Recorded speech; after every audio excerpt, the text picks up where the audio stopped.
تو دانیال نے چائے پینے کا ارادہ ترک کر کے اپنا سفر جاری رکھا اور اپنی ہیڈ لائٹ سے راستے کو آنکھتا ہوا آگے نکلنے لگا۔ راستے میں اس نے ایسے جوغادری ڈرائیوروں کو دیکھا جو اپنے ٹرک سڑک کنارے روک کر ان کی اوٹ میں کھڑے ہو گئے تھے۔ دانیال زیر لب ان ڈرائیوروں پر مسکرایا اور پھر آگے نکل گیا۔ تھوڑی دیر بعد اسے احساس ہوا کہ وہ پہاڑ پر نیچے اترنے کے بجائے اوپر چڑھ رہا ہے اور اس کے سامنے کی سڑک پر ایک تنگ سا راستہ ہے۔ گاڑی روک کر اس نے کھڑکی کا شیشہ کھولا اور آنکھیں پھاڑ پھاڑ کر دھند ملے بادل یا بادل ملی دھند میں دیکھا، لیکن وہ کوئی خاص اندازہ نہ لگا سکا کہ اس وقت وہ کہاں ہے۔ بس ایک ہلکا سا اشارہ ملتا تھا کہ وہ بڑی سڑک چھوڑ کر اوپر چڑھ گیا ہے اور ابھی اور اوپر چڑھ سکتا ہے۔ کھڑکی بند کر کے اس نے گاڑی کو گیئر میں ڈالا اور مزید اوپر چڑھنے لگا۔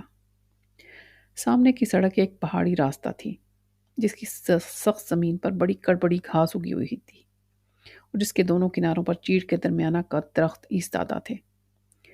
دانیال اس اور اوپر چڑھتے ہوئے راستے سے اب قدرے خائف ہو گیا تھا اور اس نے گاڑی کی رفتار بے حد سست کر لی تھی۔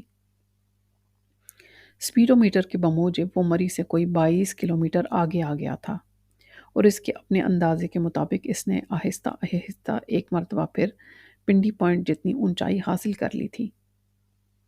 گاڑی اسی سست روی سے چل رہی تھی اور دانیال اسی بحران و فشار کی حالت میں اسے آہستہ آہستہ چلا رہا تھا کہ اچانک سامنے اسے کھلے راستے کا ایک وسیع ٹکڑا دکھائی دیا جس کے کنارے درخت نہیں تھے اور جس کی فرش پر ویسی گھاس بھی نہیں تھی۔ ایک لمبی کھلی اور ہموار سطح تھی جس پر گاڑی کی سپیڈ بلا خوف و خطر تیز کی جا سکتی تھی۔ جو ہی دانیال نے پیڈل پر اپنے پاؤں کا دباؤ ڈالا، دھند میں سے چیختی ہوئی ایک آواز گاڑیوں کے بند شیشوں سے ٹکراتی اور تڑپتی ہوئی اندر اتری۔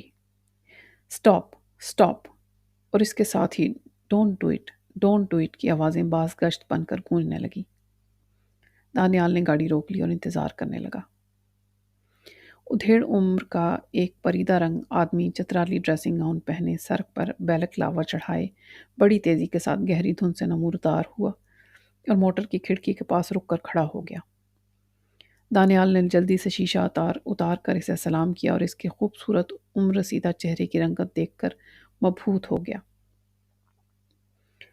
اس کی جلد سنہری گلابی رنگ کی تھی، منہ اور دونوں ہونٹ شفقت کے جوس سے لبریز تھے اور آنکھیں خود تشخیصی سگنل پر چوکسی کے انداز کی تھیں۔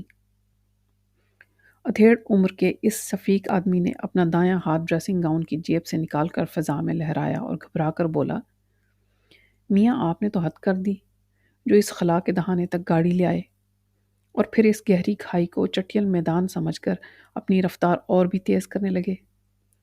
ذرا باہر نکل کر تو دیکھیے آپ کہاں کھڑے ہیں۔ دانیال گاڑی کا دروازہ کھول کر باہر نکلا تو اس کا پاؤں ایک چھوٹے سے گڑھے میں اترنے کی وجہ سے بل کھا گیا۔ اس نے گھوم کر گرنے کی شرمندگی سے بچتے ہوئے دونوں ہاتھوں کی ہلکی سی تالی بجائی اور پاؤں جما کر بولا، سر یہ کون سی جگہ ہے اور میں کہاں آ گیا ہوں؟ خوبصورت بزرگ نے کہا، یہ بھی آپ کا علاقہ ہے، آپ ہی کا وطن ہے اور آپ ہی کے پہاڑوں کا سلسلہ ہے، لیکن آپ غلط جگہ پر آ گئے ہیں۔ یہ آپ کا راستہ نہیں ہے، آپ کا زمان و مکان نہیں ہے۔ دانیال نے کہا، سر ذرا سی دھند چھٹ جائے اور مطلع صاف ہو جائے تو پھر میں دیکھتا ہوں کہ مجھے کس طرف کو نکلنا چاہیے۔ جب تک آپ ہمارے یہاں رکیں، بزرگ نے کہا، ایک کپ کافی پئیں، ذرا سا سستائیں اور پھر جب سورج گرم ہو کر دھند کو کاٹ دے تو بھلے اپنے سفر پر روانہ ہو جائیں۔ دانیال بزرگ کا شکریہ ادا کر کے ان کے پیچھے پیچھے ہو لیا۔ جب وہ پگڈنڈی پر سے اتر رہے تھے تو دانیال نے دیکھا کہ اس کے گھر کو جانے والا راستہ بہت ہی خوشگوار اور بے حد موافق، مہربان اور نیاز مند سا تھا۔ جیسے جیسے وہ چلتے جا رہے تھے، راستہ انہیں راہ دیتا جا رہا تھا۔ ایک قدم اٹھانے پر 5 قدم ادب کے مارے خود ہی نیچے سے سرک جاتے۔ جلد ہی وہ اس بزرگ کے گھر پر پہنچ گئے۔ یہ پرانی وضع کی ایک مضبوط اور سنگین کوٹھی تھی جو پتھروں کو گھڑ کے بنائی گئی تھی اور جس کے بڑے دودھ کشوں سے ملگجے رنگ کا دھواں اٹھ رہا تھا۔ باہر کا آہنی گیٹ بھاری لوہے کا بنا ہوا تھا اور اس پر کوئی 1 ہفتہ پہلے کا سندوری پینٹ جگمگا رہا تھا۔ یوں تو دھند کے سمندر میں ہر شے موٹے ٹھنڈے دھوئیں میں لپٹی ہوئی ہوتی ہے اور جو آگے بڑھیں ہر لپٹی ہوئی شے کے خد و خال واضح ہونے لگتے ہیں۔ لیکن اس جگہ کا کچھ عجیب معاملہ تھا کہ قریب آنے پر نہ صرف ہر شے واضح ہوتی چلی جاتی تھی بلکہ اس پر روشنی کا ایک ہالہ سا بھی پھیل جاتا تھا جو اسٹیج پر گاتی ہوئی بغیر تناؤں کی سیاہ گاؤن پہنے پریما دونا پر پڑا کرتا ہے۔ کوٹھی میں داخل ہونے سے پہلے دانیال نے گیٹ کے دائیں کونے میں بزرگ کے نام کی کالی سیاہ تختی دیکھی جس میں براق حروف میں ان کا نام لکھا تھا، ملک مروت۔ ملک تو صاف نظر آتا تھا مگر نیم پلیٹ کے عین درمیان ایک گھنی جنگلی بیل کے چڑھ جانے سے ملک صاحب کا پورا نام دکھائی نہ دیتا تھا۔ ایک آخر کی تے تھی جو اپنے صحیح خد و خال کے ساتھ نظر آ رہی تھی، لیکن پتہ نہیں کہاں سے ہوا کا ایک جھونکا آیا اور بیل کیمرے کے شٹر کی طرح ایک سیکنڈ کے 100ویں حصے کے لیے ادھر کو ہٹی تو دانیال کو ملک مروت کا پورا نام ایک کوندے کی طرح نظر آیا اور پھر اس طرح سے چھپ بھی گیا۔ ڈرائنگ روم کے اندر آتش دان میں آگ جل رہی تھی اور کھنگلوں کا ایک بڑا سا ٹوکرا قریب ہی رکھا تھا۔ وکٹورین طرز کے صوفے اسی زمانے کی یاد دلاتے تھے کیونکہ ان کی لکڑی ساگوان کی تھی اور اپنی حیت میں وہ بے حد وزنی نظر آتے تھے۔ ان کی پوشش بھی اسی زمانے کی تھی۔ کمرے کے اندر کی فضا نکھی نکھی یار باش اور جب بھی مار قسم کی تھی۔ تھکے مرتے دانیال کو صوفے پر بیٹھ کر بڑا لطف آیا اور اس کی آدھی تھکن دور بھی ہو گئی۔ صوفے کے دوسری جانب ایک اونچی سی آبنوسی میز پر پرانی وضع کے آن لکر، ٹیٹلر، پنچ اور السٹریٹڈ ویکلی کے رسالے پڑے تھے۔ دانیال نے حیرانی سے ان رسالوں کو دیکھا اور ابھی وہ ان تک پہنچا نہیں تھا کہ ملک صاحب گرم گرم کافی کا ایک بڑا سا مگ اور ساتھ کوکونٹ جنجر بسکٹ لے کر آ گئے۔ دانیال اٹھ کر کھڑا ہو گیا تو انہوں نے ہاتھ کے اشارے سے کہا، بیٹھیے بیٹھیے، تشریف رکھیے، آج ہمارے یہاں چھٹی کا دن ہے۔ سارے ملازم اپنے اپنے کام سے گئے ہیں، صرف ایک کمبل لپیٹ کر گہری نیند سو رہا ہے اور میں نے اسے جگانا مناسب نہیں سمجھا۔ دانیال نے بات کاٹ کر کہا، آپ نے خام خواہ تکلیف کی، مجھے تو آپ کے گھر کے محبتی ماحول نے اتنا کچھ عطا کر دیا ہے کہ اس تکلف کی چنداں ضرورت نہیں تھی۔ ضرورت کیوں نہیں تھی؟ ملک صاحب نے مسکراتے ہوئے کہا، آپ اتنی دور ڈرائیو کر کے ہمارے علاقے میں آئے ہیں، ہمارے مہمان ہیں، ہمارا اتنا بھی فرض نہیں کہ اس بھیگے ہوئے موسم میں آپ کو کافی کے 2 گھونٹ پیش کر سکیں۔ دانیال نے کہا، آپ کا تو چہرہ ہی ایسا خوشگوار اور پربہار ہے کہ آدمی سب کچھ بھول کر اسی میں محو ہو جاتا ہے۔ اوپر سے آپ کا نام، داد و دا کا منبع، شرافت کا مرکز اور پھر آپ کے بات کرنے کا انداز۔ ملک صاحب نے کہا، اگر آپ غسل خانے جانا پسند کریں تو وہ سامنے اسکرین کے پیچھے واش روم ہے۔ دانیال نے جی نہیں شکریہ کہہ کر کافی کا مگ ہونٹوں سے لگایا تو پہلے ہی جرعے میں ایک کے ساتھ 2 سپ لے گیا۔ ایسی کافی اس نے اپنی زندگی میں پہلے نہیں پی تھی۔ وہ چینی کے بھاری مگ کو اور کافی کے نسواری مگر نوری رنگ کو دیکھ کر حیران رہ گیا۔ مگ میں اور کافی میں کچھ عجیب طرح کا تعلق تھا۔ اس نے اپنے تحیر کو چھپاتے ہوئے کہا، ملک صاحب، آپ یہاں اکیلے رہتے ہیں؟ اب تو مجھے اکیلا ہی سمجھیے، لیکن پہلے ایسا نہیں تھا۔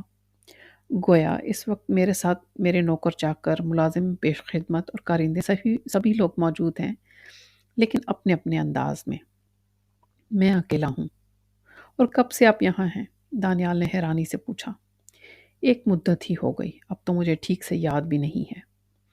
اس کوٹھی میں اسکاچ کمپنی کا ایک کمانڈر رہتا تھا اور ادھر اور بھی بہت سے کمانڈروں کی کوٹھیاں تھیں جو گرمیاں گزارنے یہاں آیا کرتے تھے۔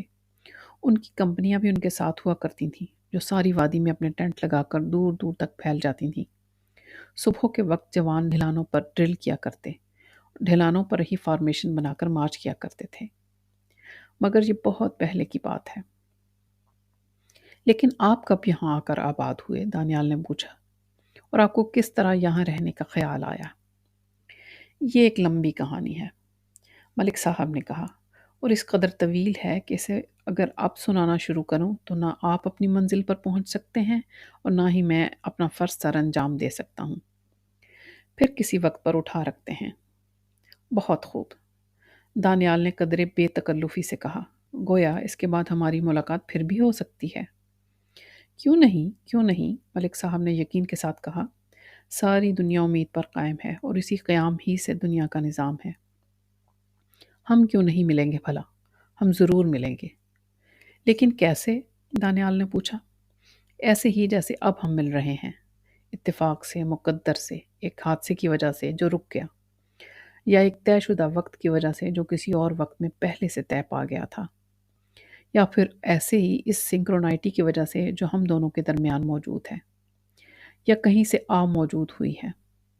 بہت ساری وجہیں ہیں، ملک صاحب نے کہا، اتنی ساری کہ اب ہم انہیں شمار بھی نہیں کر سکتے۔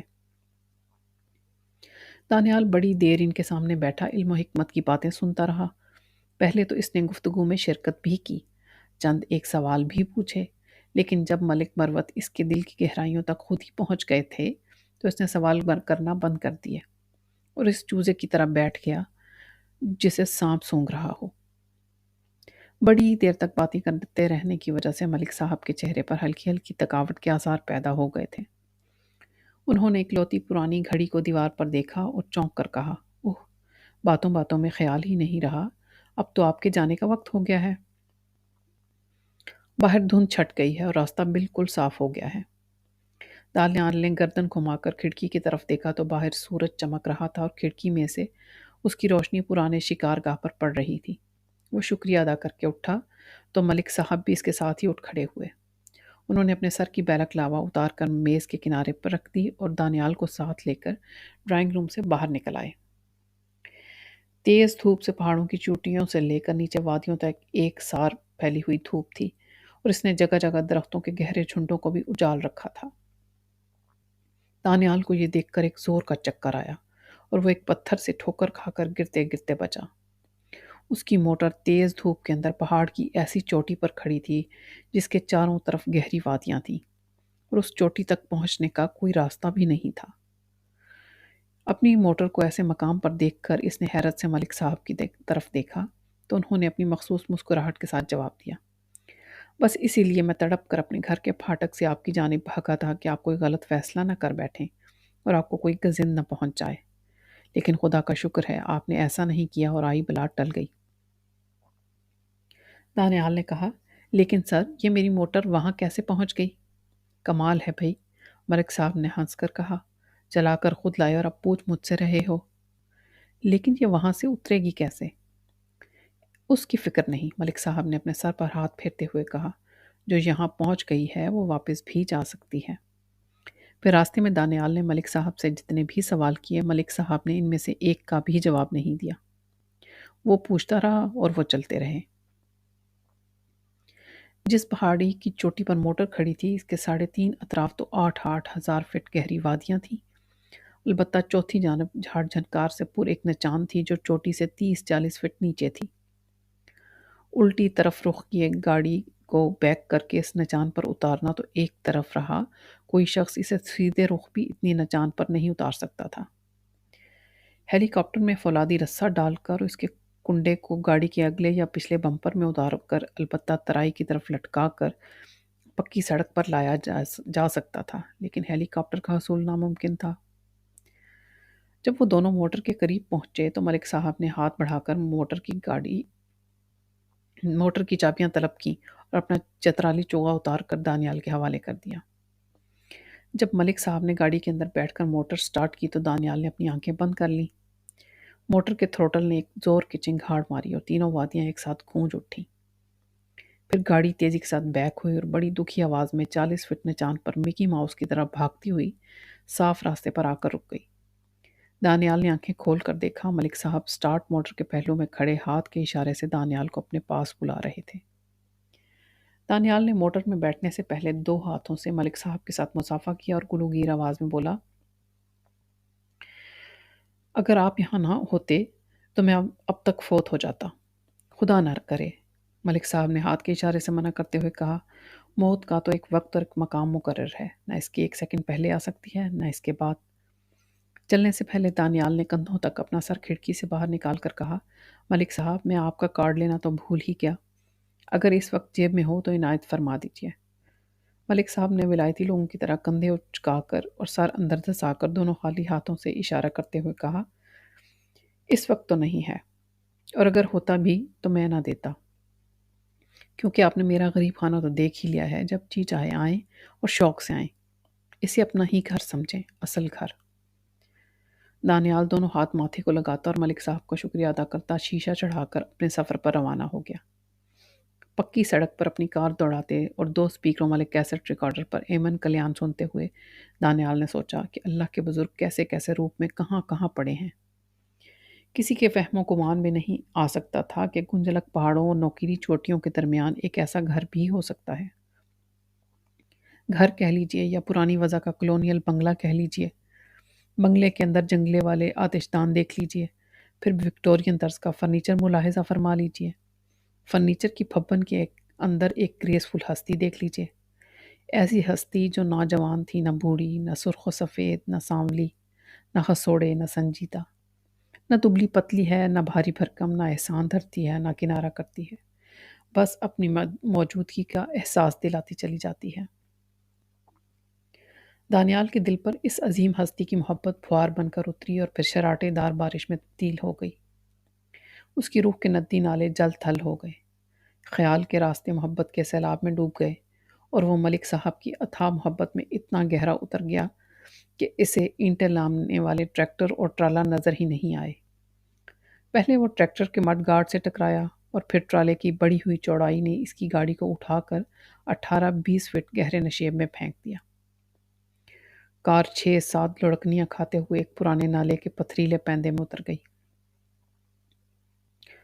اپنے سر، ماتھے، گردن اور کندھوں پر سفید براق پٹیاں بندھوا کر اور اسپرٹ اور مختلف ٹنکچروں میں نہا کر جب دانیال بغیر پرمٹ آپریشن روم سے باہر نکلا تو اسلام آباد کمپلیکس کے برآمدوں سے پیلی دھوپ واپس جا رہی تھی۔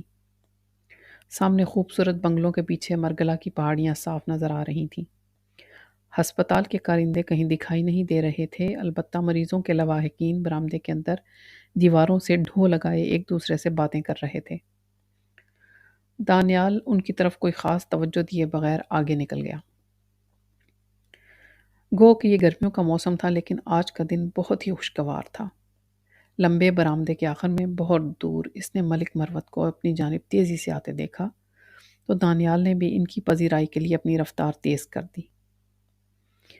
ملک صاحب نے ہلکے نیلے رنگ کا ڈبل بریسٹ سوٹ پہن رکھا تھا اور اس کے پیتل کے بٹن ہلکی سی روشنی پڑنے پر بھی تیز تیز لشکاریں مار رہے تھے۔ ملک صاحب مسکراتے ہوئے دانیال کی جانب بڑھ رہے تھے اور ان کا چہرہ موزیک پر پڑتی ہوئی دھوپ کی عکس میں شدت سے جگمگا رہا تھا۔ دانیال کے قریب آتے ہوئے انہوں نے اپنے دونوں بازو آگے پھیلا کر اپنی رفتار اور تیز کر دی۔ اپنی پٹیوں میں لپٹا ہوا دانیال جاگنگ کے انداز میں آگے کو جھک کر تیز تیز قدم مارنے لگا اور جلد ہی ملک صاحب کے کھلے ہوئے بازوؤں میں جھول گیا۔ ملک صاحب نے بڑے دلار سے اس کا کندھا تھپ تھپایا اور اسے اپنے آپ سے الگ کرتے ہوئے کہا، ابھی جب آپ میرے یہاں تشریف لائے تھے تو آپ کو میری نیم پلیٹ پڑھنے میں غلطی ہوئی تھی۔ میرا نام ملک مروت نہیں، ملک الموت ہے۔ ایک بھرمی سی جنگلی بیل جو میری نیم پلیٹ کے درمیان سے اوپر گزر گئی ہے، اس نے میرے المو کو چھپا لیا ہے، اور تیز ہوا چلنے سے جب بھی وہ ہلتی ہے المو مرو لگنے لگتا ہے۔ لیکن یہ سب زبان کی املائی ساخیات کے روپ ہیں، اور اس وقت جو ہم اپنی اپنی اہم ڈیوٹی پر مامور ہیں، ہمیں املا سے اور قواعد سے کیا لینا ہے؟ ہمیں تو اپنا فرض نبھانا ہے۔ پھر انہوں نے بڑی محبت کے ساتھ دانیال کی کمر میں ہاتھ ڈالتے ہوئے کہا، ہر کام کے لیے وقت اور مقام طے ہوتا ہے۔ آپ میرے غریب خانہ پر پہلے ہی تشریف لے آئے، اس کا شکریہ، لیکن وہ طے شدہ وقت سے ذرا پہلے تھا۔ پھر وہ دونوں لمبے لمبے، میٹھے میٹھے اور موٹے موٹے قدم اٹھاتے ہسپتال کے خاموش برآمدے سے باہر نکل گئے۔